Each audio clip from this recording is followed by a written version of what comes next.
numbers in the sorted format. I should get set of numbers in a sorted format. So first number will be the smallest one, and next will be the greater than that and greater than that, and so on. So likewise we want to sort our numbers in ascending order. So see the second figure now. What is given as an input? Set of numbers, they are given as an input to the computer. And what my computer is doing there? What computer is doing? Computer, with the help of algorithm. Now we know that for sorting purpose there are many algorithms in the data structure literature. We can have bubble sort, we can have selection sort, insertion sort, merge sort, radix sort, bucket sort, shell sort, and so on.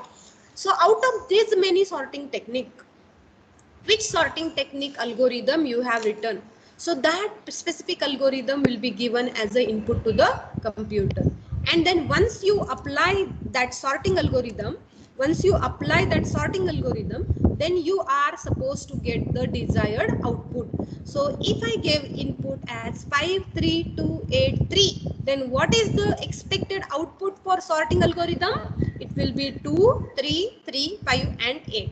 So this is how input is correlated with the output by using some algorithm in the computer.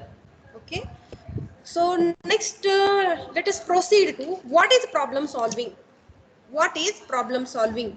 Now problem solving, it is nothing but set of steps or approach undertaken to solve a given problem.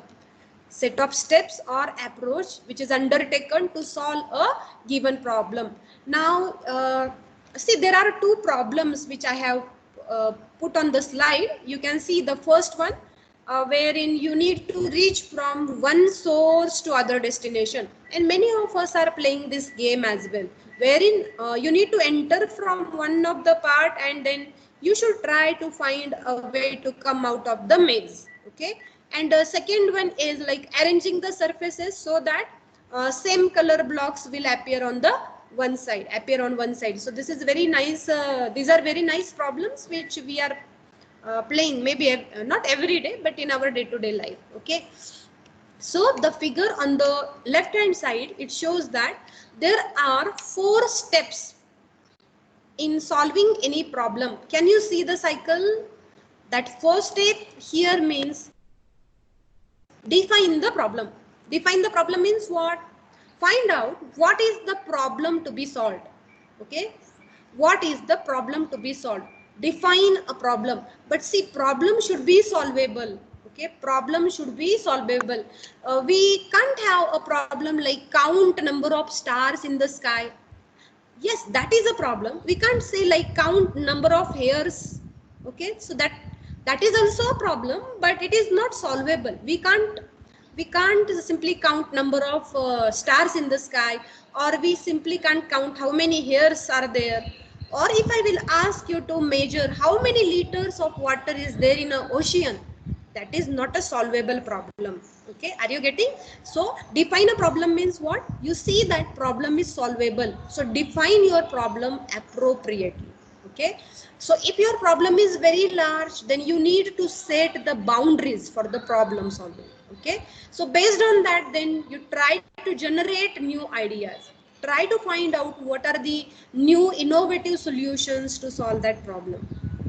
So if you have a problem like you need to go from one source to other destination, like in Google Map we are doing, there are many ways to reach from a source to the destination. But then what can be the most optimal way to reach to the destination? You need to find out which is the shortest path. And even you need to check whether that shortest path is having less traffic, so that I will be able to reach in time to the destination. Right. So by taking the problem into consideration, you need to find out the best solution. So the third step is evaluate and select the solutions.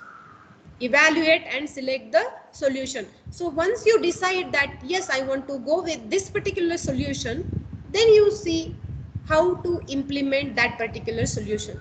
So implement and evaluate. Evaluate means what? Evaluation of problem means to check whether it is working in the way you wanted to work it.